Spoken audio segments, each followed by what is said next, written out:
Pues bienvenidos a un episodio más de Oaxaqueños Podcast. Hoy nos encontramos con un empresario, la verdad, con el que teníamos muchas ganas de platicar desde hace mucho tiempo. Las agendas no coincidían, los tiempos no se daban, pero pues por fin. Y en el marco de la Feria Internacional del Libro, pues vamos a platicar con un empresario que les voy a presentar, Guillermo Quijas Corzo López. Guillermo, Memo. Sí. ¿Cómo estás, Memo? Bien, muchas gracias. Contento de estar aquí, muchas gracias por la invitación. Y bueno, platicamos de lo que quieras, con mucho gusto. Bien, entonces, gracias. Pues como te comentaba, Oaxaqueños Podcast tiene el objetivo de inspirar a personas mediante las historias, ¿no? Entonces, antes de comenzar, déjame presentarte para aquellas personas que no te conocen. Guillermo Quijas Corzo López, director de La Proveedora Escolar, empresa fundada en 1949, dedicada a la comercialización de libros y papelería, la cual cuenta con, corrígeme aquí si estoy mal, 14 sucursales en Oaxaca, Puebla y Veracruz, con más de 500 colaboradores fijos y de 200 a 300 temporales durante temporadas altas. Desde noviembre de 2023 hasta noviembre de 2020 fuiste director general de la Feria Internacional del Libro Oaxaca, FILO, festival literario con más de 40 ediciones que convoca anualmente alrededor de 100,000 asistentes quienes acuden a las cerca de 500 actividades literarias y artísticas, donde participan más de 300 invitados nacionales e internacionales. Actualmente eres coordinador de programación y financiamiento del mismo festival. Desde 2004 eres también presidente honorario y fundador de Fondo Ventura, asociación civil, dedicada a la investigación, promoción, difusión y realización de actividades de fomento a la lectura y las artes. En febrero del 2005 fundaste Editorial Almadía, de la cual hasta la fecha eres director general. Este sello ha publicado más de 500 títulos de autores nacionales e internacionales y en 2011 fundas Oaxaca Cine. Eso está muy interesante, vamos a platicar sobre eso. Asociación civil con el objetivo de generar propuestas de exhibición, distribución, formación y preservación cinematográfica y audiovisual en Oaxaca. Actualmente eres integrante del consejo. Pues bienvenido nuevamente. La verdad Gracias. Es un gusto poder tener empresarios pues de este nivel como tú aquí en Oaxaqueños Podcast y pues queremos conocerte, queremos conocer tu historia. Entonces, tu familia tiene una larga tradición en la cuestión de la cultura, de la lectura, de la promoción, de la educación en México, especialmente en el sureste de México, ¿no? Cuéntame para los que no lo saben, porque digo, en las páginas vienen de repente, pero no todos consumen las páginas y demás. Brevemente, la historia de La Proveedora Escolar, del legado que dejó tu abuelo. Sí, claro. Ventura López, por favor. Sí, pues, bueno, mi abuelo era un maestro rural, ¿no? Acá en Oaxaca, él nació en una comunidad mije que se llama San Sebastián Yutanino, que está bastante lejos de la ciudad. Estudió para maestro en la normal rural, se vino de muy jovencito a trabajar a la ciudad y luego pudo entrar a la normal y por varios años ejerció esta profesión de maestro rural en diversas poblaciones del estado. Se afilió al Partido Comunista algunos años después, ¿no? El Partido Comunista de aquel entonces, y precisamente por eso fue cesado del magisterio, fue despedido por el sindicato del magisterio junto a otro grupo de profesores. Todos juntaron el dinero de sus liquidaciones que les dieron, ¿no? Y con eso fundaron La Proveedora en 1949, con la idea de abastecer de útiles escolares y de libros, pues a los niños de la ciudad de Oaxaca y de las poblaciones. Entonces, esa fue la semilla, digamos, ¿no? Como que detonó el proyecto y que ha derivado, pues, en un montón de esfuerzos justo de distribución de libros y de papelería, pero luego también de vinculación con las escuelas. Por eso también La Proveedora ha tenido, digamos, ha generado todo un legado y toda una vinculación con las escuelas porque pues eran maestros los que fundaron la empresa. Y esfuerzos de promoción a la lectura, entre ellos la Feria del Libro o publicación de textos que también se hizo desde hace muchísimos años desde La Proveedora. Ok, ahora, de todo esto que inició tu abuelo y del origen que tuvo esto, ¿cuáles consideras o qué valores consideras, los valores de tu abuelo, cuáles crees que son esenciales para que pueda seguir o se pueda mantener sobre todo esta empresa que ya va a cumplir 3/4 de siglo, ¿no? Ya va a cumplir los 75 años que en diciembre? Sí, exactamente. Justo. ¿Qué valores crees que sean? Sí, pues yo creo que desde el principio hubo una vocación social muy clara, ¿no? Y ese fue el motivo por el cual la empresa se creó, digamos, ¿no? y tenía que ver con abastecer de útiles. Entonces la política de la proveedora que se mantiene hasta el día de hoy, por un lado en términos comerciales, tiene que ver con la mayor oferta posible al mejor precio posible. Claro. Pero el tema de valores justo tiene que ver con una vocación social, con un respeto por la comunidad, ¿no? Ser parte de ella, ¿no? Reconocer que la proveedora hoy es lo que es gracias a la comunidad que la ha acogido desde siempre y que la ha preferido, ¿no? Y yo siempre digo que lo que hoy hacemos es exactamente lo mismo que intentó hacer mi abuelo al principio y que lo consiguió con creces, ¿no? Que es que los títulos lleguen a las manos del público, pero que vengan acompañados con toda una serie de acciones de fomento lector, de fomento educativo, de acercamiento a los libros. Entonces, yo diría que el respeto por la comunidad, ¿no? En donde estamos inmersos, incluidos, es probablemente el valor que nos ha regido desde entonces, y creo que es el valor principal con el cual también la proveedora inició. Ok, ahora platícanos cuándo fue que te integraste. Pero antes de eso, ¿cómo fue que nació el amor por lo que hacía tu abuelo o tu familia? Uh-huh. ¿Y cuándo fue que decidiste seguir por ese camino? Porque en muchas empresas familiares, pues a veces deciden o decidimos irnos por otro lado, sí, y no seguir con ese legado. ¿Cuándo fue y cómo fue que sí decidiste hacerlo por allá? Sí, eso es una historia muy linda porque mi abuelo nunca fue de las personas que tanto a sus hijas como a mí, nos estuvo diciendo, oigan, bueno, se van a quedar, vamos a prepararlos para la empresa, en ningún momento, ¿no? Mi madre y mi tía, cada una hizo una carrera distinta, se empezaron a dedicar, digamos, a otras cuestiones.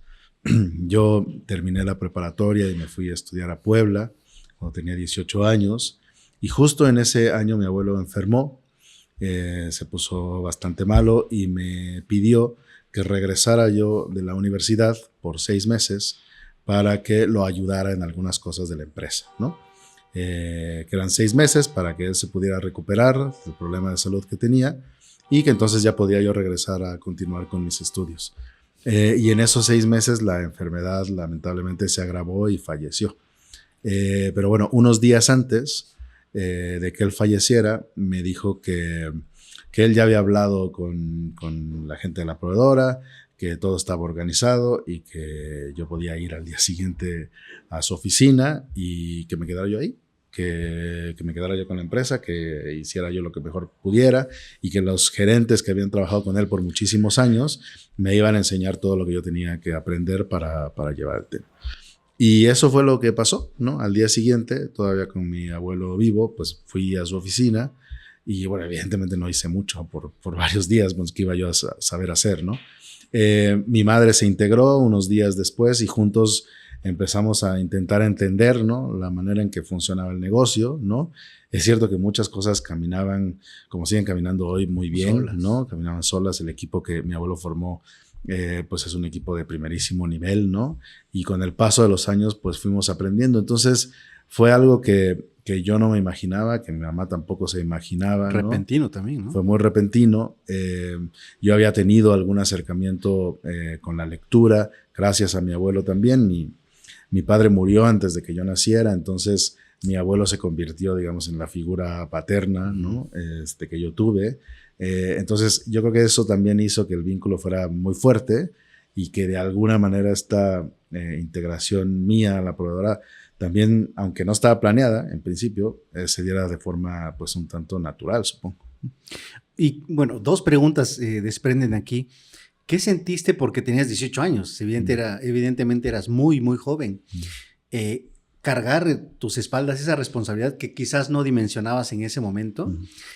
Y la otra, bueno, primero respóndeme, ¿qué sentiste? Y bueno, y la otra es, ¿al cuánto tiempo después de que fuiste por primera vez a su oficina, pues él fallece?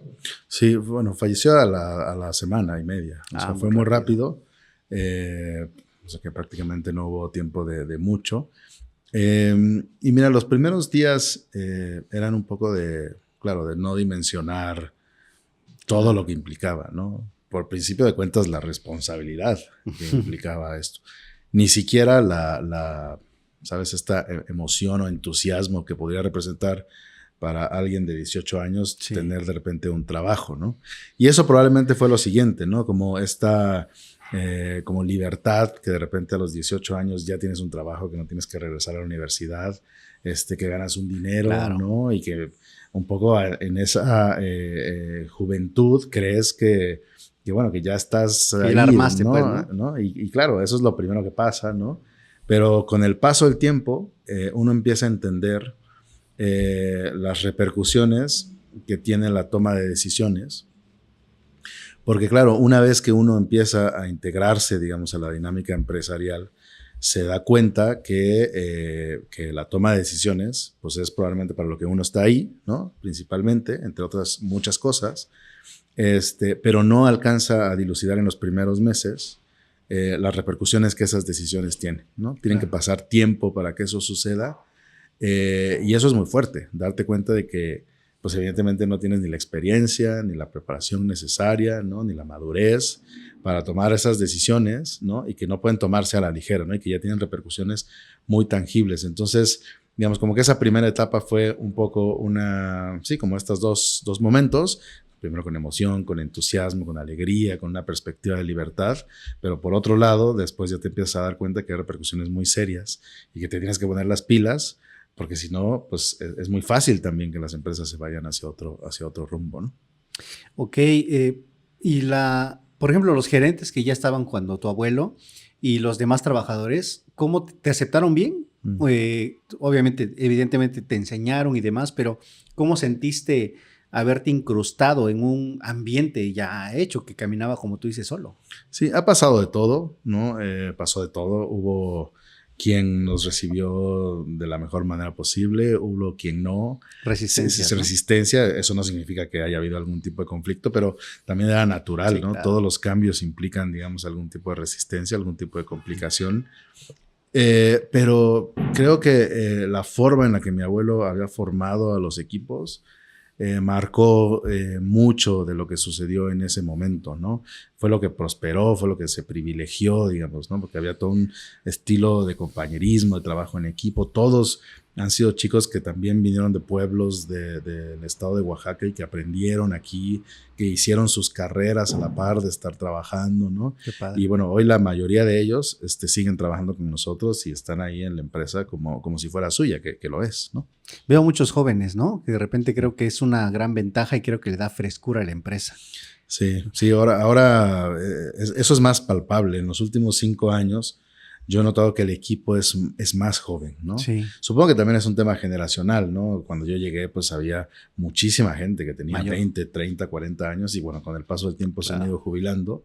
Y hoy los chicos que llegan a trabajar son bastante más jóvenes también. En una empresa familiar hay cosas que son inamovibles y hay otras cosas que existen vicios también, hay que decirlo, en todas las empresas, ¿no? Claro. ¿Qué estrategia implementaste una vez que ya le agarraste la onda, obviamente, que dijiste esto hay que cambiar para poder mejorar o para poder crecer? Sí, pues yo creo que hubo un momento en el que el enfoque o la concepción de las necesidades del cliente se volvió muy importante para mí y para el grupo de gerentes, ¿no? Nos empezamos a dar cuenta justo de que la proveedora necesitaba un cambio, digamos, ¿no? Que había tenido el mismo modelo de negocio, el mismo modelo de servicio, sobre todo la forma en la que la gente accedía y veía los artículos, la forma en la que podía verlos, la forma en la que podía saber cuánto costaban y después, evidentemente, comprarlos, había sido la misma por muchos años, ¿no? Y el tiempo que las personas pasaban en la proveedora, que además es todo un tema porque se ha vuelto toda una tradición, hay gente todavía que nos dice, me acuerdo muchísimo de las filas, de las colas, Sí. Íbamos toda la familia, nos pasábamos toda la tarde ahí, pero bueno, nos empezamos justo a dar cuenta que era mucho tiempo, digamos, el que pasaban las personas ahí, ¿no? Okay. Entonces, ese fue probablemente el detonante más importante para intentar cambiar no solo el modelo de la proveedora, para pensar que era necesario una expansión, abrir sucursales, ¿no? Cambiar el formato de autoservicio y empezar a alinear pues todas las estrategias, todos nuestros procesos internos, todos nuestros manuales y todas nuestras políticas con el enfoque al cliente. Entonces, Yo diría que sí hubo un momento en el que eso no sucedió en los primeros años, ¿no? Tener al cliente presente, ¿no? Todo el tiempo. Yo no lo tenía, ¿no? Y hubo un momento en el que llegamos a esa conclusión y a partir de ahí empezamos a trabajar en esa ruta. Actualmente tienen 14 sucursales en 3 estados. ¿Cuál crees o cuál dirías tú que ha sido el mayor reto como líder al abrir estas o el mayor reto que te has enfrentado en esa transición o en ese crecimiento de la proveedora? No, definitivamente el mayor reto es la construcción de equipos sólidos de trabajo, ¿no? Porque, bueno, todo lo demás, bueno, más o menos con mucho esfuerzo y con mucho trabajo se puede delinear los modelos, las expectativas que tú tienes, ¿no? En la construcción de los presupuestos, ¿no? Pero la construcción de los equipos definitivamente es el reto más grande, ¿no? ¿Cómo logras establecer un equipo lo suficientemente sólido, ¿no? Y todos los procesos y procedimientos internos y las herramientas que uno tiene que brindarles para hacer su trabajo. Y sobre todo que comprendan algo que en la proveedora es fundamental, creo que en todas las empresas es fundamental, que es creer, digamos, en la vocación de por qué hacemos las cosas, ¿no? Más allá de que, bueno, estamos para vender libros y útiles escolares, un poco por qué lo hacemos, ¿no? Y ese es un motor de motivación sumamente importante, sumamente poderoso, ¿no? Si lo logramos transmitir. Y cuando tenemos un equipo de tantas personas, ¿no? En Oaxaca, en Puebla, en Veracruz, es complejo, digamos, ¿no? Como lograr permear, digamos, como este mensaje para todo el público. Entonces, ese ha sido el mayor reto. Luego, pues hay algunos retos más particulares, digamos, como del modelo de negocio. Yo te podría decir que uno de los más importantes es en términos de la librería, por ejemplo, de encontrar justo la oferta específica que cada librería debe de tener, ¿no?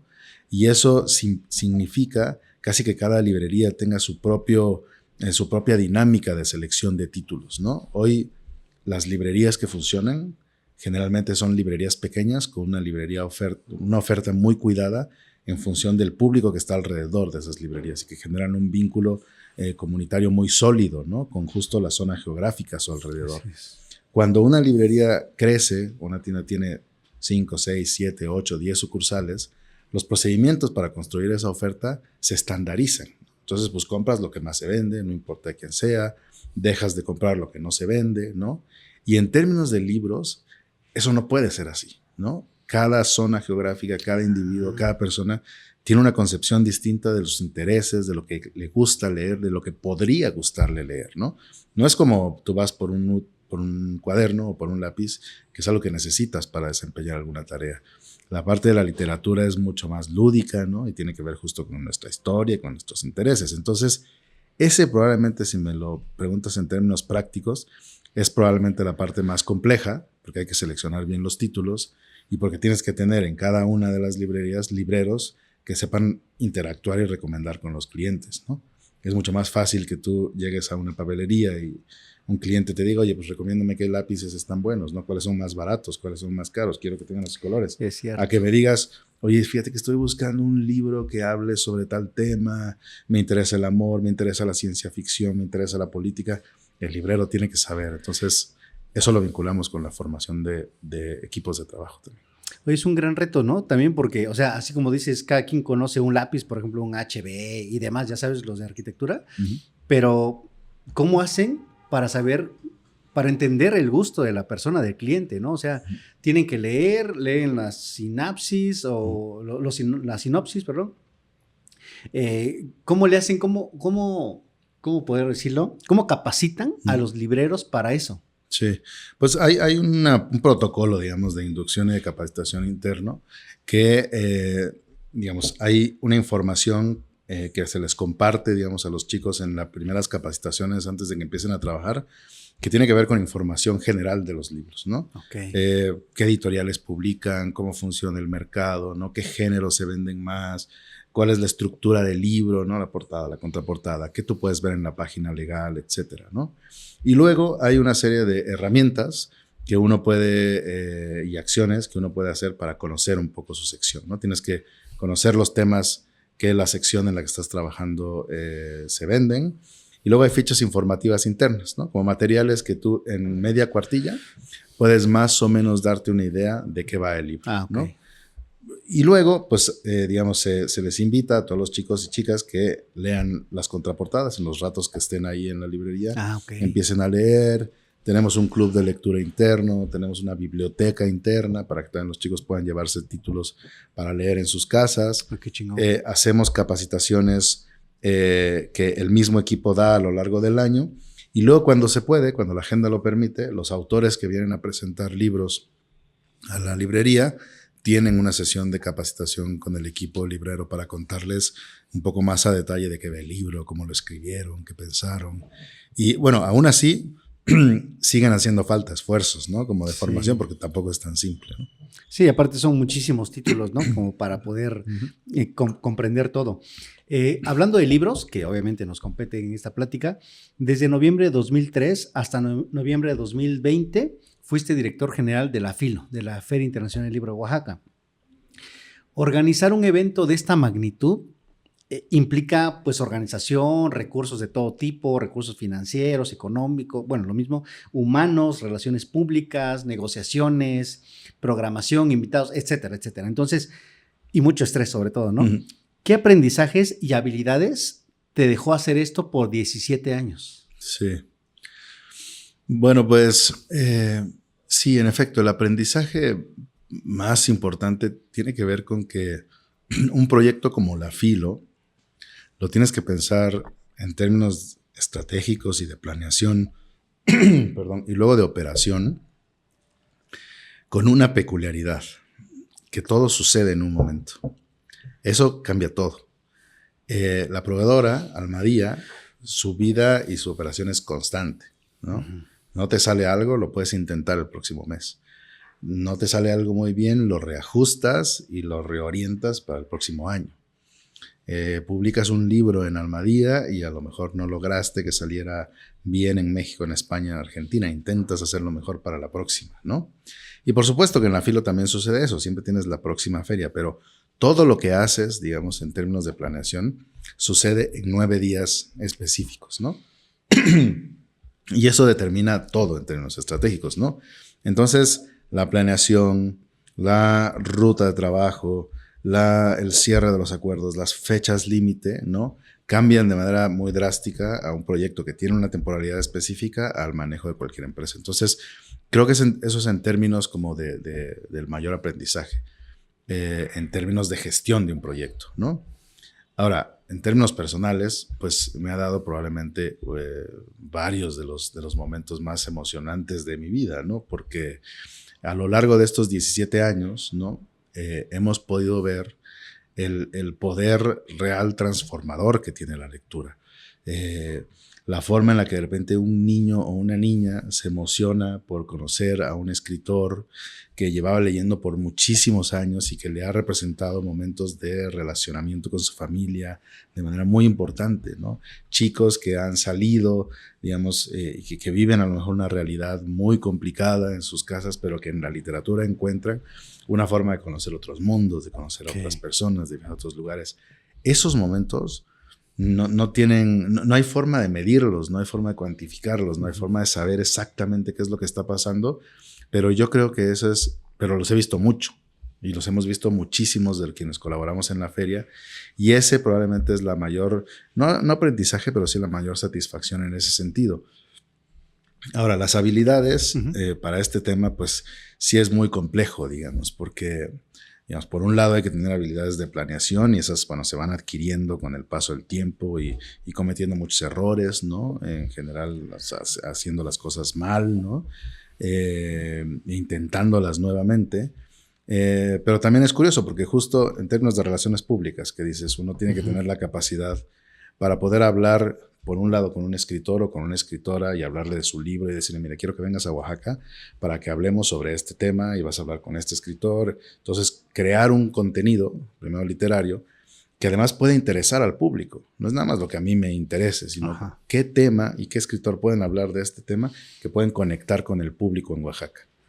La segunda, por mencionarte alguna cosa, es tienes que saber voltearte a hablar con un empresario para decirle por qué es importante que su marca esté presente en la feria y qué es lo que nosotros le devolvemos a esa marca, más allá de la presencia del logo, más allá de alguna cosa de publicidad un poco más tradicional, no sé por qué es importante y cómo con el paso del tiempo los vamos sumando, digamos, ¿no? A esa vocación de la que te hablaba y que por eso es tan importante creer firmemente en ella. Y luego tienes que voltearte también con los actores públicos, ¿no? Servidores. Para poder decirles, mira, la feria es así, necesitamos gestionar recursos públicos, ¿no? Con toda la responsabilidad que eso implica y esto es lo que queremos hacer, ¿no? Y esa también ha sido una parte muy compleja, bueno, porque la feria pues ya tiene muchísimos años, ¿no? Y bueno, pues hemos pasado por toda una serie de gobiernos y de sexenios. Claro. Y por fortuna la feria pues ha logrado mantener ahí su presencia. Pero claro, en términos de habilidades eso es bastante complejo, porque no siempre salen bien las cosas, ¿no? Sí. Ahora, hagamos de cuenta, vamos a hacer un escenario, un supuesto, ¿no? Haz de cuenta que vas a iniciar la Filo desde cero. No tienes todo este bagaje, no tienes toda esta experiencia. ¿Cómo? Y te lo pregunto porque es herramienta y es contenido de valor para las personas que quieren hacerlo. ¿Cómo abordas a un empresario justamente para contagiarle ese sueño y decirle lo que acabas de decir? ¿Por qué es necesario que tu marca esté en este evento, fuera de todo lo demás, lo de la publicidad? ¿Cómo lo abordas? ¿Qué le dices? ¿Cómo le das seguimiento? Danos esa carnita, por favor. Sí, sí, claro. Bueno, lo primero que es lo más difícil de todo, pues, sobre todo cuando inicias, ¿no? Es que tienes que tener muy clara la vocación y los objetivos del proyecto, ¿no? O sea, tienes que responderte por qué estás haciendo lo que estás haciendo, ¿no? ¿A qué responde, ¿no? ¿Qué necesidad busca cumplir, ¿no? Y luego, teniendo eso claro, pues cuáles son los objetivos que persigues, ¿no? Pues yo quiero que este evento se convierta en el número 1 de Oaxaca en este aspecto. Quiero que sea un proyecto que logre vincular a profesionales del libro de América Latina. Quiero que sea un festival dirigido para niños, ¿no? Ya que tú tienes establecidos bien los objetivos generales del proyecto, tienes que saber quiénes son tus públicos, ¿no? O sea, ¿a quién le puede interesar eso, ¿no? O sea, maestros, profesionistas, niños de 6 a 12 años, o sea, en la medida que tú puedas especificar ese segmentarlo, público, ¿no? Segmentarlo, creo que tienes, digamos, la base principal, ¿no? Y luego tienes que construir justo un discurso, ¿no? Tienes que construir a partir, y la vocación es lo más importante, ¿no? La vocación es, y esa probablemente sea la respuesta o el mensaje que le tienes que dar tú a la marca, ¿no? Yo quiero que tú estés conmigo porque juntos vamos a lograr esto, ¿no? Juntos vamos a responder a esta necesidad, juntos vamos a construir este proyecto y vamos a buscar estos objetivos y vamos a atender a estos públicos, ¿no? Y ahí cuando tú persigues los objetivos y lo enlazas con los públicos es donde tú les puedes decir a las marcas la visibilidad, digamos, que van a tener, ¿no?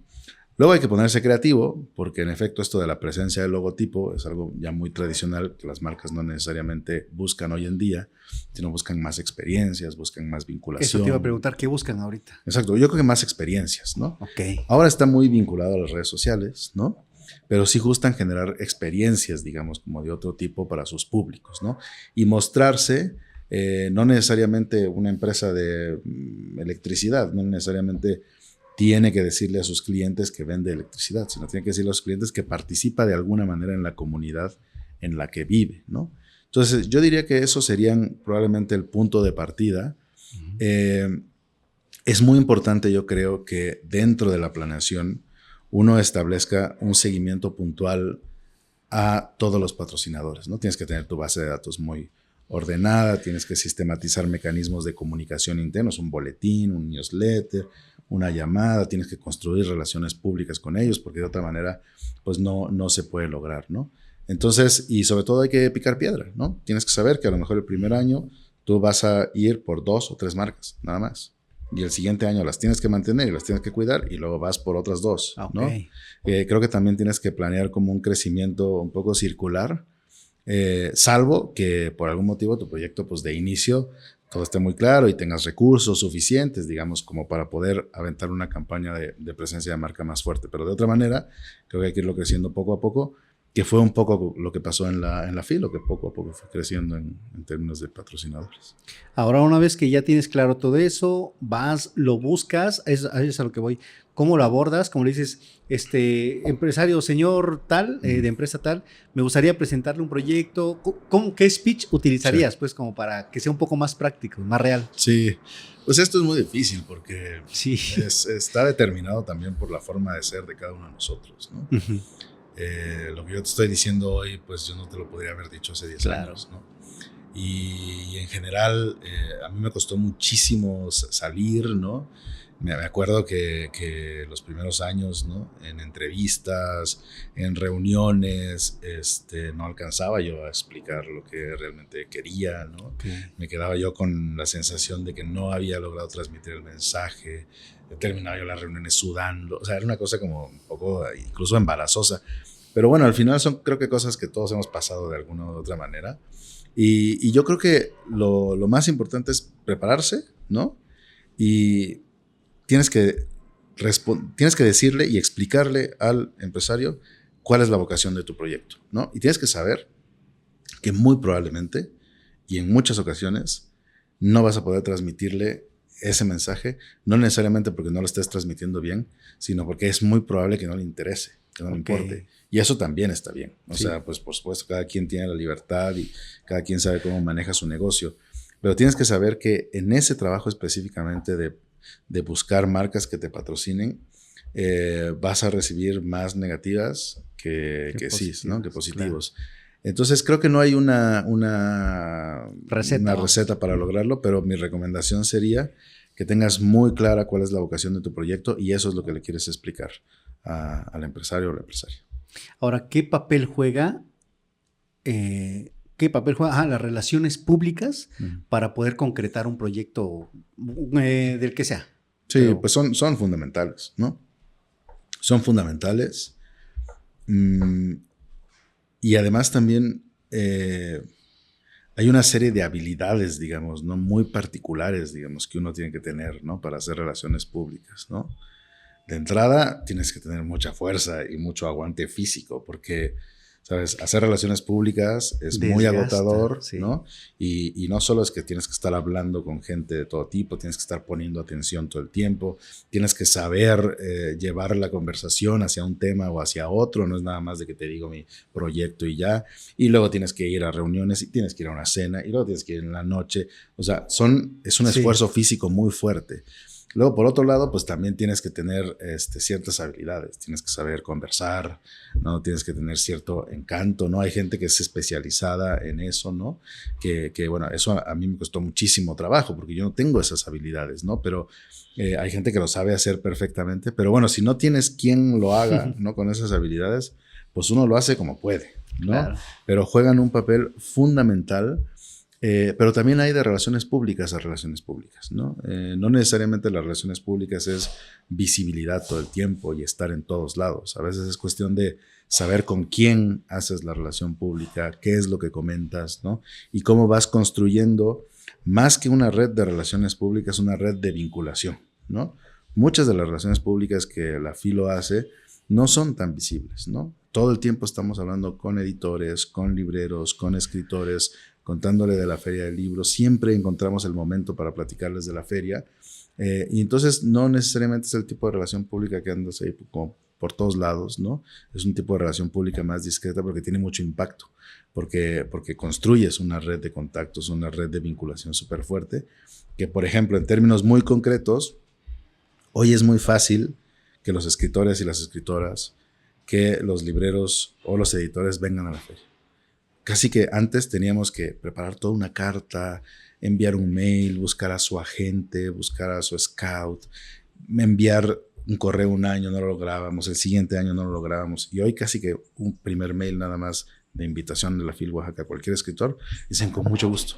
Por supuesto que quiero ir, me encanta, todo el mundo me ha hablado increíble de Oaxaca, de la feria del libro. Entonces, por supuesto que lo que quiero decir con esto es que es un trabajo de tiempo también. Sí, claro, y con el tiempo se va ganando la reputación, ¿no? Sí. Porque justamente si haces las cosas bien, si te esfuerzas en mantener una calidad o un estándar en tus eventos, pues obviamente que eso se da a conocer. Y si lo haces al revés, pues también se da a conocer y vas a tener una reputación totalmente distinta, ¿no? Exactamente. Desde el 2004 eres presidente honorario y fundador de Fondo Ventura. ¿Cuál es el objetivo de este fondo? Sí. ¿Cómo funciona y quién se puede acercar a él? Sí, es curiosa la historia de Fondo Ventura. Fondo Ventura surgió como un proyecto editorial y de fomento a la lectura, que lo fundamos con el maestro Francisco Toledo, ¿no?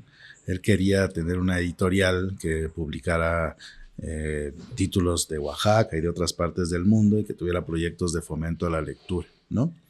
Y eso hicimos por los primeros años, publicamos algunas cositas, ¿no?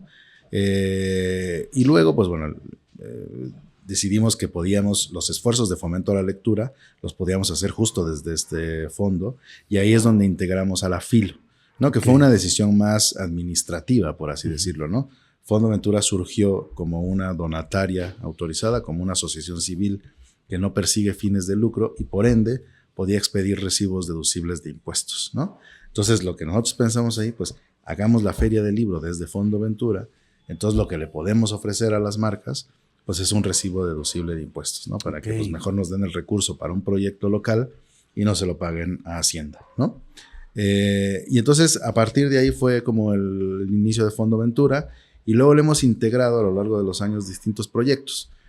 Hemos lanzado desde Fondo Ventura 2 o 3 residencias creativas, ¿no? Donde viene algún escritor a dar clases o a tallerear textos con escritores oaxaqueños, o donde se le da un premio a través de una convocatoria pública a un escritor para que pueda venir 2 meses a vivir a la ciudad de Oaxaca, con todo pagado para que escriban.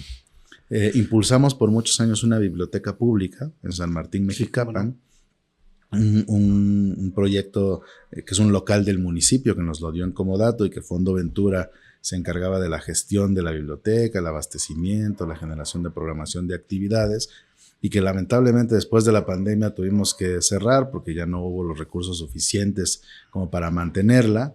Pero digamos que ese ha sido como el motivo principal de la creación de Fondo Ventura, ¿no? Como impulsar estos proyectos, y hoy pues como ha sido desde el principio, pues la Feria del Libro es su principal proyecto, ¿no? Entonces la figura administrativa que gestiona internamente todo.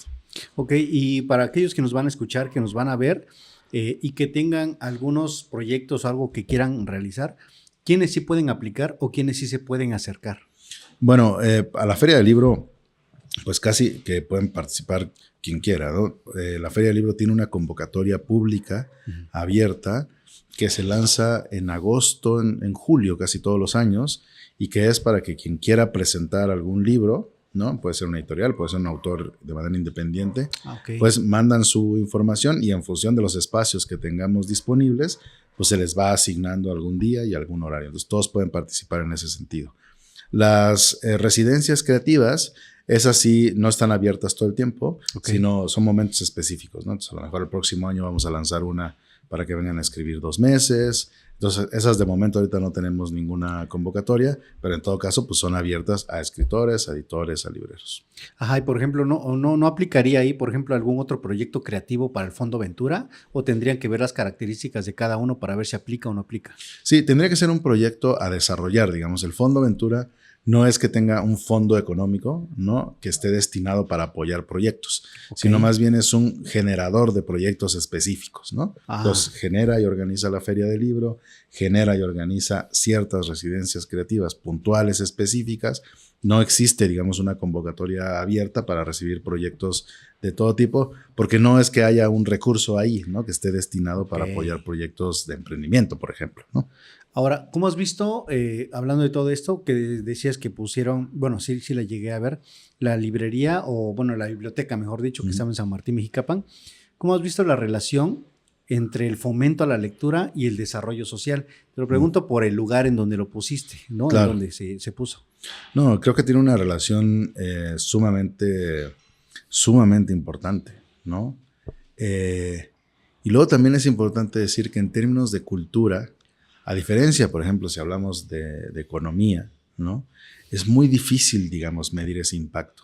De entrada, porque la cultura es sumamente subjetiva, Sí. ¿no? Lo que a ti, una película, ¿no? A ti te puede parecer una obra de arte y a mí me puede parecer muy mala, ¿no? Y eso está bien. Sí. O sea, justo de eso se trata. Entonces, cuando tú tienes esta subjetividad en la cultura, es muy difícil establecer indicadores porque también, por ejemplo, para que tú empieces a notar cómo los hábitos de lectura empiezan a cambiar en una sociedad en función de los eventos que suceden, tienen que pasar muchos años. No puede pasar de un año para otro. Entonces eso también dificulta medir el impacto, digamos, que puede tener estos proyectos. Entonces, cuando tú hablas de fomento a la lectura y de qué forma incide en el desarrollo social, pues es muy difícil cuantificarlo. Pero bueno, hay N número de experiencias, ¿no? Que vemos cómo cambian, digamos, como las cuestiones y las tradiciones, las costumbres de las sociales de las comunidades. Hay un proyecto muy importante en Colombia, ¿no? Que se implementó justo unos años después que hubo este periodo de violencia extrema por el tema del narcotráfico y por el tema de las guerrillas, donde en las comunidades de más violencia el gobierno implementó bibliotecas que se convirtieron en centros comunitarios con programas muy fuertes de fomento a la lectura, y era muy claro cómo el índice de delincuencia en esas zonas empezaba a bajar con el paso de los años, ¿no? Y eso es muy fuerte, porque incluso tienen una página en internet donde tú lo puedes ver en términos de mapa, ¿no? Y ves cómo en los circuitos alrededor de las bibliotecas el índice de delincuencia baja, pero digamos unos kilómetros más adelante vuelve a subir, ¿no? Okay. Entonces ahí te das cuenta que las bibliotecas, ¿no? Sí tienen, digamos, una incidencia. Ahora, se requiere presupuesto, se requiere trabajo de fomento a la lectura, se requiere un esfuerzo constante, precisamente porque no puede suceder de un día para otro, no está ahí una respuesta inmediata en ese sentido, ¿no? Y en San Martín, el tiempo en que nosotros estuvimos ahí en la biblioteca, se empezó a formar un grupo de niños que trabajaban en el mercado de la central de abastos, ¿no? Vendiendo, entre otras cosas, droga, ¿no? Okay. Y se volvieron chicos asiduos a la biblioteca, donde encontraron ahí, digamos, un poco un escape de su dinámica, un refugio, otra realidad, ¿no? Y nunca se habían acercado a los libros, ¿no? Lamentablemente no se pudo sostener ese proyecto, ¿no? Porque yo estoy seguro que con el paso del tiempo probablemente alguno de estos chiquillos, ¿no? A lo mejor hubiera podido construir, digamos, otra ruta para su vida. Y a lo mejor suena un poco romántico lo que estoy diciendo, pero yo creo que es posible, ¿no? Yo creo que la lectura, el arte, la literatura pueden lograrlo, pero siempre es importante el trabajo y la permanencia, ¿no? La constancia. Híjole, eso que acabas de mencionar es muy delicado y de repente triste, ¿no? Porque hay que decirlo también, o sea, esos esfuerzos que estaban haciendo para estos chiquitos, pues igual decía, iban bien, pero se pausa y puede ser que regresen a la cuestión en la que estaban, ¿no? Exactamente. Por eso es importante los esfuerzos del fomento a la lectura, de hacer como equipo, ¿no? Ese gobierno, empresas y demás para poder atender eso que tanta falta hace, ¿no? Sobre todo en colonias, pues, muy marcadas que ya conocemos acá en la ciudad de Oaxaca. Sí, esto que dices también es súper importante porque también hay que decir que tampoco es que la literatura y los libros puedan resolver un problema de fondo, ¿no? Totalmente. Tampoco estoy diciendo eso, pero es tan poderoso que sí pueden conseguirlo en casos específicos, ¿no? Es cierto que se necesita todo un tema de cohesión social, la escuela, el gobierno, la familia, o sea, hay muchas cosas que impactan en el deterioro de una sociedad que hace que niños, que jóvenes estén inmersos en esas dinámicas, y todos tenemos que trabajar un poco para conseguirlas. Pero yo sí creo que el arte sí tiene mecanismos muy particulares que pueden lograrlo de manera significativa. Ahora no sabemos exactamente cuáles son, porque también tiene que ver el contexto, tiene que ver las cosas, ¿no? Pero sí pueden cambiar, digamos, la vida de las personas. Ahora, en un mundo digital, bueno, en el mundo digital en el que nos movemos actualmente, ¿cómo luchan ustedes o cuál es el reto o qué estrategias utilizan para que los libros o las lecturas pues sigan o siga creciendo ese amor o ese interés por los libros, sobre todo impresos? Sí. ¿Cómo le hacen? Pues aprovechamos esas estrategias, esos canales, esos mecanismos. Es bien interesante este tema porque pues hace algunos años todo el mundo creía que el libro impreso iba a desaparecer por el libro digital, por las redes sociales, por la televisión, etcétera. Y lo que hemos visto es que con el paso del tiempo no ha desaparecido, ¿no? El libro electrónico mantiene, digamos, ya un porcentaje de ventas para un público muy específico, pero los libros físicos se siguen vendiendo y se siguen vendiendo bien en términos generales. Ahora estamos en un país complicado en términos de fomento a la lectura, no se venden muchos libros, eso es cierto, no somos ni Alemania, ni Francia, ni Italia, que tienen índices de lectura sumamente altos, ¿no? Pero hoy en día yo estoy seguro que ni el libro digital, que sí pueden representar una cierta competencia, ¿no? Las tabletas, las plataformas y demás, porque pues a veces tú puedes decidir, pues me pongo Netflix en lugar de ponerme a leer un libro, o sea, es muy sencillo eso, ¿no? Pero creo que uno puede aprovechar esas estrategias para incentivar también el fomento del libro y la lectura, ¿no? Es cosa de encontrar justo el mecanismo para hacerlo. El libro es un artefacto que, si tú te das cuenta, ha cambiado poquísimo desde el momento en el que se inventó. Y eso habla de lo perfecto que puede ser, ¿no? Uh-huh. No es como la música. La música, el soporte en el que lo escuchamos ha cambiado muchísimo. Los vinilos, los CDs, el Walkman, la cosita, las tabletas, las apps. El libro es el mismo, o sea, la esencia es la misma, ¿no? Páginas pegadas con letras escritas, ¿no? Uh-huh. Y eso creo que sí marca la fortaleza como artefacto, como creación, digamos, ¿no?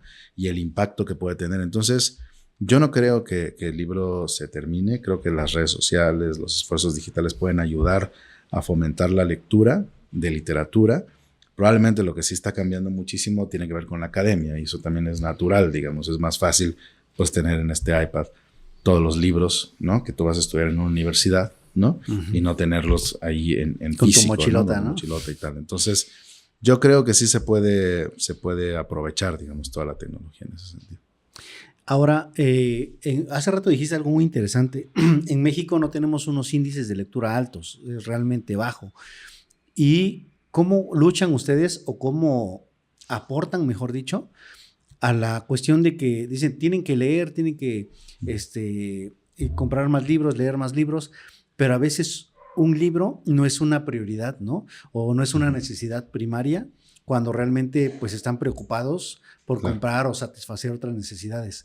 ¿Cómo le hacen, cómo luchan o cómo intervienen ustedes ahí? Sí, mira, pues yo diría que hay dos aspectos. El primero tiene que ver más con justo cuál es uno de los objetivos de la Feria del Libro, por poner un ejemplo. Ajá. De otros proyectos, que tienen que convertirse en una especie de muestrario de posibilidades, ¿no? Y eso es la feria, es un muestrario de posibilidades en las que, a través de cuentacuentos, obras de teatro, charlas, presentaciones, talleres, conciertos, actividades lúdicas, les acercamos los libros a las personas, ¿no? Y esperando que de repente alguna de esas actividades, alguna de las cosas que pudo haber dicho un escritor, una escritora, una imagen que se haya representado en alguna obra teatral, enganche, digamos, al lector y diga, claro, ese libro me interesa y me llama mucho la atención, porque eso sucede, es sí, real, claro, ¿no? Es la forma, digamos, que tenemos de enganchar. Entonces, la feria es un abanico de posibilidades justo para que se acerquen a los libros. Luego, por otro lado, tú tienes que pensar, es un término en términos de estructura de tu programación, ¿no? Entonces, nosotros tenemos dos clasificaciones para definir qué programamos en la feria, que son sumamente importantes. La primera es por edad, ¿no? Uh-huh. Y es esa segmentación de públicos, ¿no? Entonces, nosotros tenemos una programación de Bebeteca, que es de 0 a 6 años, que son básicamente esfuerzos que le permiten conectar a niños de esa edad con sus familias, ¿no? Y a tener algún tipo de vinculación a partir de los libros. Luego los niños, que es la primaria, luego secundaria y prepa, luego de universidad en adelante, es la clasificación de las edades que tenemos. Entonces pensamos eventos para cada uno de ellos. Okay. Pero ese no es el único criterio. El siguiente criterio, que es probablemente el más importante, es el tipo de acercamiento a la lectura que podemos tener los públicos de manera general. Y nosotros los clasificamos en 3 tipos. Primero, a un público que le llamamos público por formar, que es la mayoría en México, que son las personas que no necesariamente tienen un contacto cotidiano con el libro, que no necesariamente van a una biblioteca a pedir libros, que no van a una librería a comprar literatura, que a lo mejor leen porque en la escuela les pidieron alguna cosa que leer, pero no tienen, digamos, un acercamiento natural con el libro. Luego, el segundo criterio es el público en formación. Esto significa que son personas que ya tienen un cierto conocimiento de la literatura, que han leído 3 o 4 libros en su vida, que le gustó una novela de algún autor, que le gusta algún cuento, que se interesan de repente por la literatura.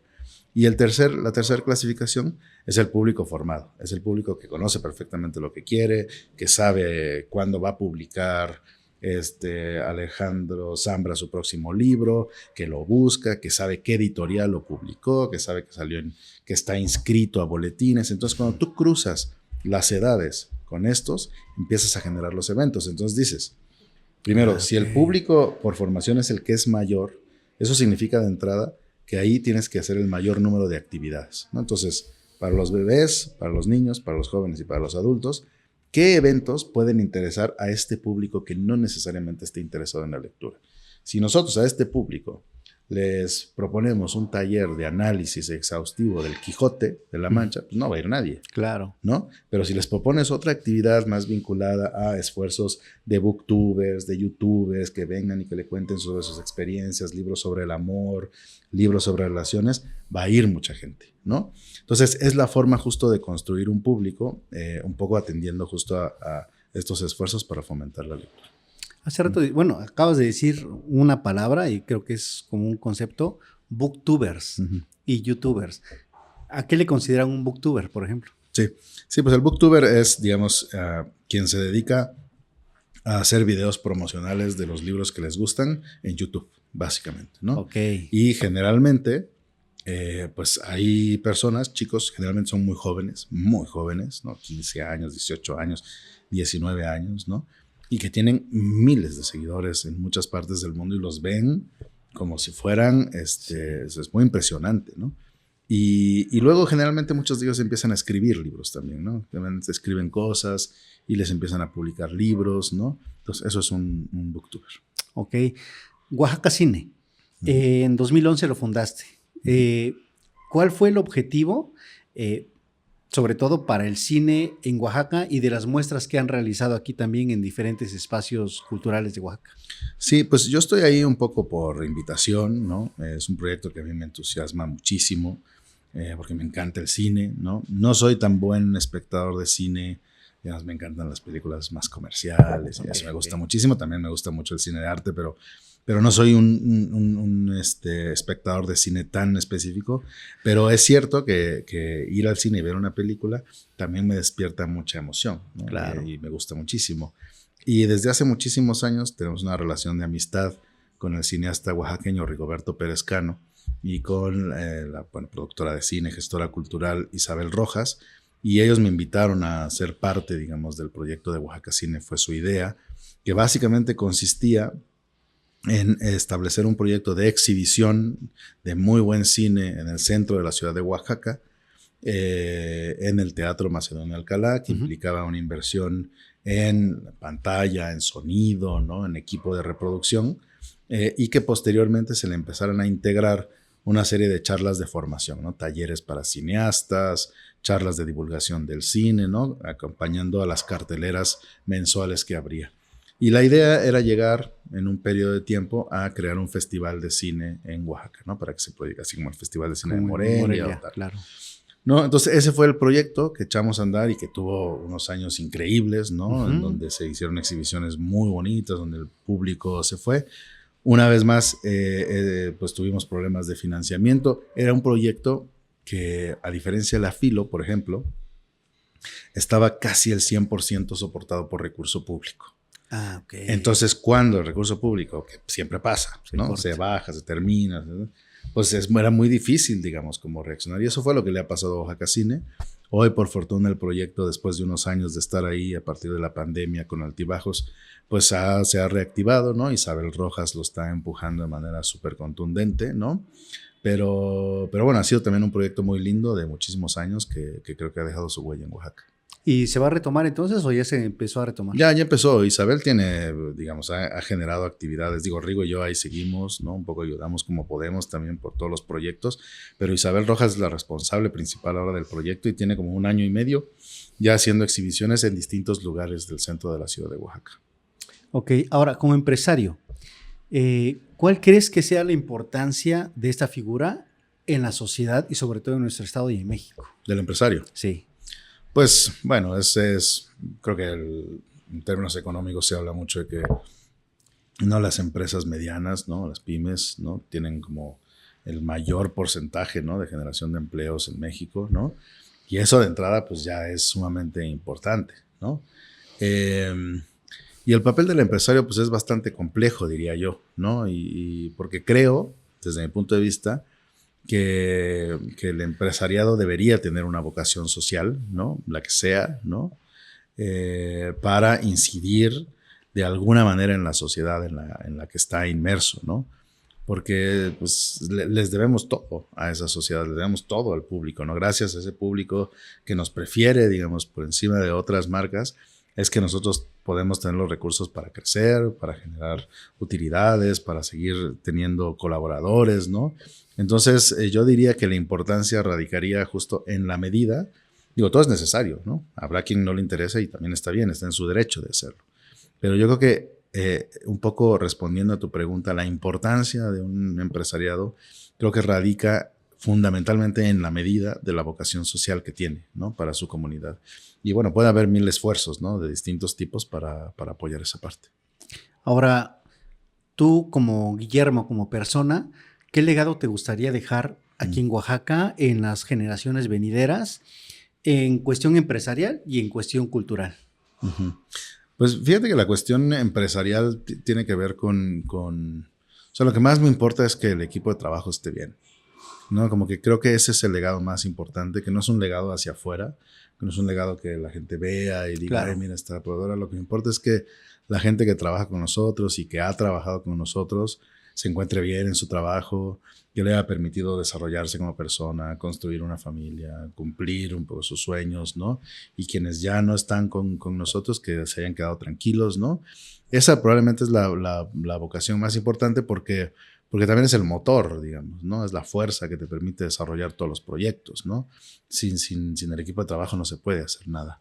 Ahora, en términos culturales, a mí lo que me gustaría es que, sobre todo por la Feria del Libro, que es el proyecto más grande, más emblemático, que haya logrado cambiar la vida cultural de la ciudad, ¿no?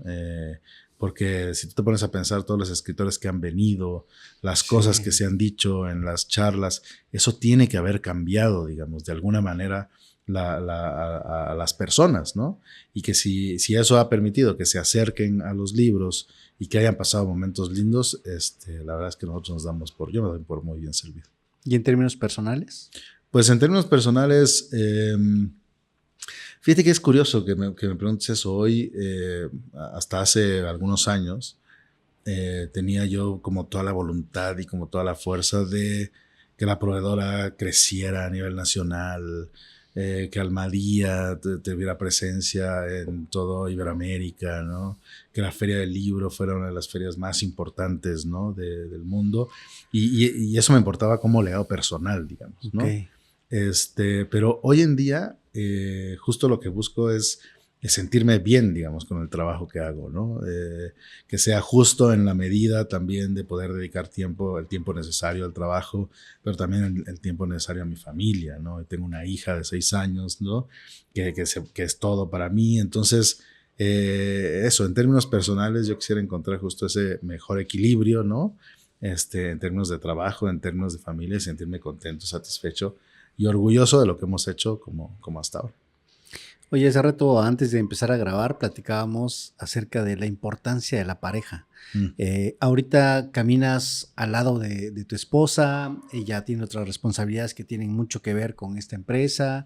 ¿Qué, en términos generales, cuál crees que es la importancia, no sé si sea la palabra correcta, pero de elegir a una buena pareja para que sea tu compañera?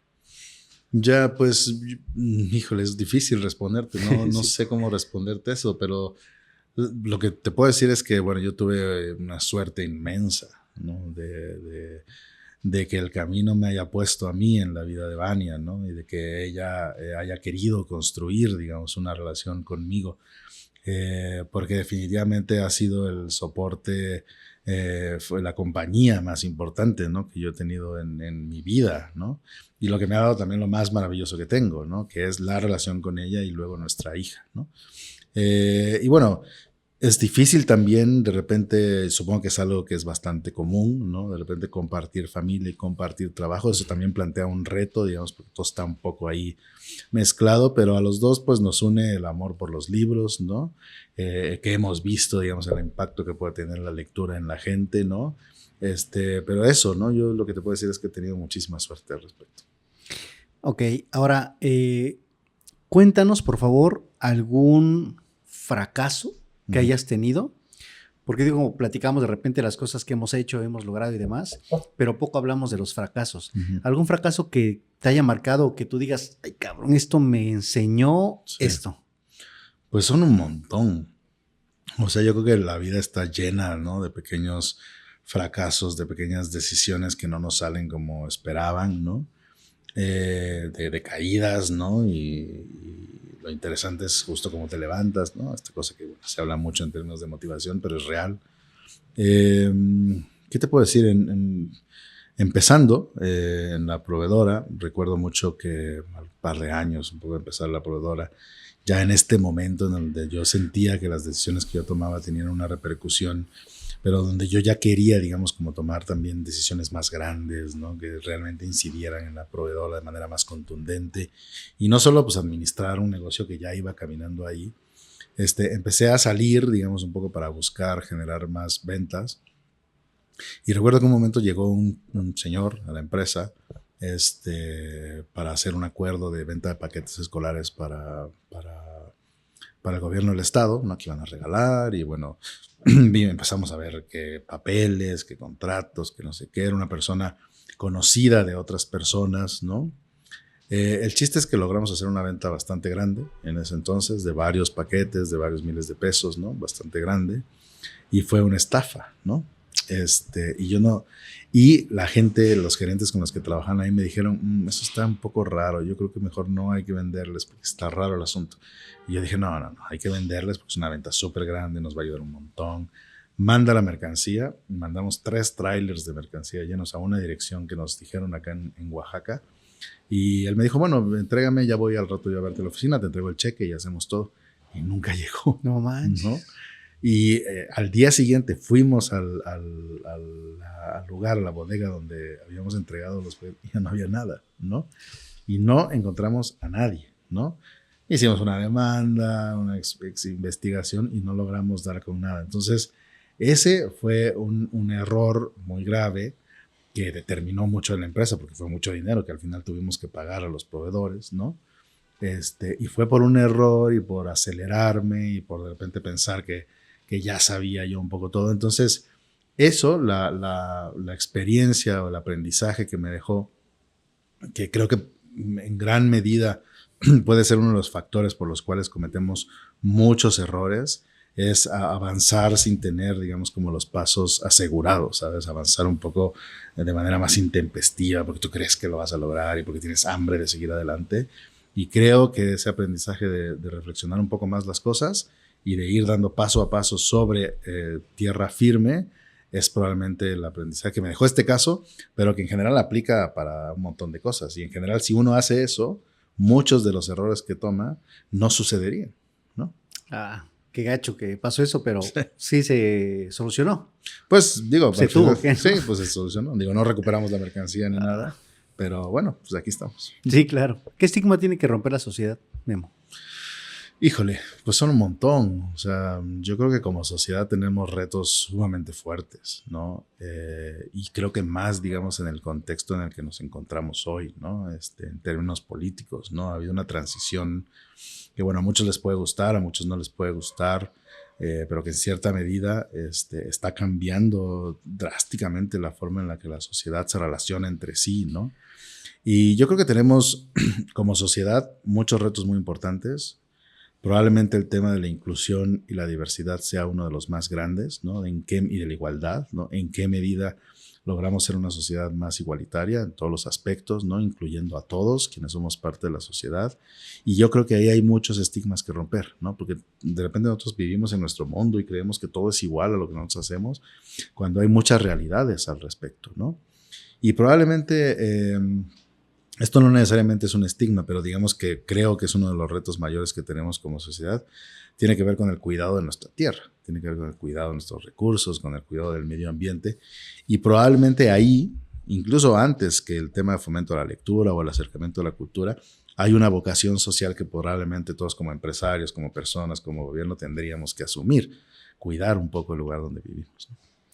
Ahorita, bueno, actualmente tienes 42 años. Sí. Si yo te dijera, de tus 42 años, obviamente has tenido muchísimos aprendizajes, pero si te dijera, Memo, quédate con 3 y compártenos, Pues, ¿cuáles serían?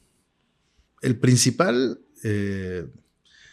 más que una experiencia específica, fue la cercanía con mi abuelo. Uh-huh. Digamos, ya a la distancia, ¿no? Y después de haber pasado todos estos años, ¿no? Me doy cuenta que mi abuelo sí me formó y que sí me enseñó muchas cosas, ¿no? Y me enseñó de todo, cuestiones prácticas como leer, cómo acercarme a los libros. Él me enseñó a editar y a producir un libro, ¿no? De los primeros trabajos que yo hice justo con él, ¿no? O sea, cuestiones muy tangibles. Pero también todavía me sigue enseñando cosas, ¿no? Y todavía me sigo preguntando si ante cualquier situación, ¿qué haría él, digamos, al respecto, ¿no? Entonces creo que más que una cosa concreta, lo que ha marcado en términos de experiencias y aprendizaje en mi vida son las personas, ¿no? Otra persona sumamente importante se llama Alejandro Magallanes, ¿no? Él es el diseñador gráfico de Almadía y hace muchas cosas de la proveedora. Es nuestro compadre, no tenemos una relación de amistad, pero es un artista impresionante, ¿no? Y es siempre, digamos, una persona a la que yo recurro cuando no sé qué hacer en cualquier aspecto, digamos, incluso en términos empresariales, a cualquier tipo de conflicto, decisiones editoriales, etcétera. Y también él a lo largo de los años ha sido una persona que ha ayudado, digamos, como a guiar el camino. Y la otra, definitivamente mi madre, ¿no? Mi madre, aunque nunca ha estado inmersa en el negocio de manera concreta, siempre está ahí, siempre es un satélite importante, digamos, para saber que hay alguien con quien yo puedo recurrir cuando no sé qué hacer, ¿no? Y creo que eso es importante desde el punto de vista del empresariado, saber que tú tienes de repente una red de personas, que normalmente son 2 o 3 personas, a la que puedes recurrir cuando no sabes qué hacer, porque no siempre sabes qué hacer, ¿no? Entonces yo diría que más bien esto, ¿no? Algo que no sepan de Memo y que si la gente supiera se sorprendería. ¿Qué será? Pues esta es una historia linda, que es que la historia de mi esposa y mía, Vania y mía, digamos, está conectada desde hace muchísimos años, ¿no? Y además es una historia que creo que cada que la contamos la gente se sorprende y además es muy linda. Uh-huh. Mi abuelo fue otro de los maestros a los que cesaron del magisterio por ser del Partido Comunista, era el abuelo de Vania. Okay. Y juntos fundaron la proveedora. Uh-huh. La primer trabajadora de la proveedora fue la otra abuelita de Vania, ¿no? La primeritita que trabajó ahí. Años después, mi madre, que es arquitecta, le hizo su casa en Etla a un pintor de acá de Oaxaca, que resultó ser el mejor amigo de los papás de Vania. Y el día que inauguró su casa, que tenía una alberca, pues invitó a sus amigos e invitó a su arquitecta. Y bueno, Vania y yo teníamos 3 o 4 años y fuimos, ¿no? Y ahí ahí fue la primera vez que nos conocimos. Cuando teníamos 3 años estuvimos jugando ahí en la alberca de este amigo.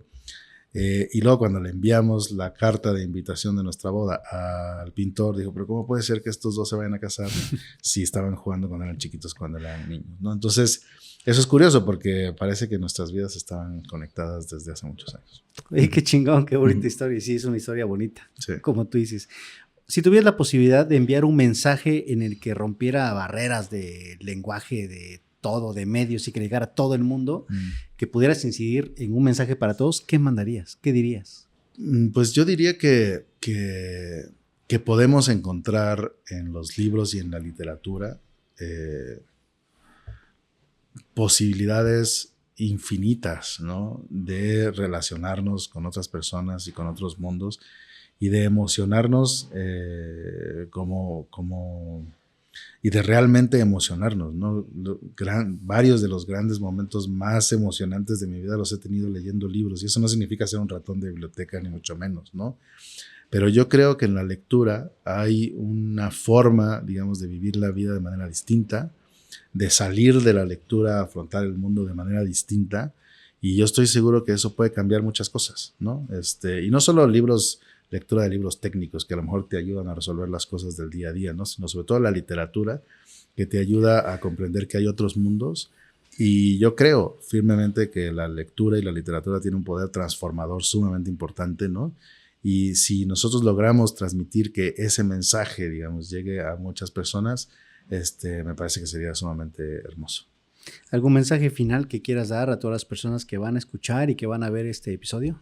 No, pues agradecerles, la gente aquí en Oaxaca conoce la Filo, conoce la proveedora, sí, ¿no? Claro. Invitarlos a que se sigan sumando esos proyectos. Los proyectos los hacemos para las personas aquí en Oaxaca, es nuestra vocación principal. Entonces, bueno, decirles que seguiremos trabajando en ese tenor y que nos encantará saludarnos en la próxima Feria del Libro de Oaxaca. Oye, Memo, pues muchas gracias por tu tiempo, por compartir información y esas experiencias con nosotros. A nombre de Verónica Espinosa, que es la productora, tu servidor Salvador Hernández, pues agradecemos que hayas estado por acá y ojalá que no sea ni la primera, ni la única, ni la última vez que platiquemos. Seguro. Nos despedimos en la cámara central, por favor, y nos vemos en el próximo episodio de Oaxagenios Podcast. Bye.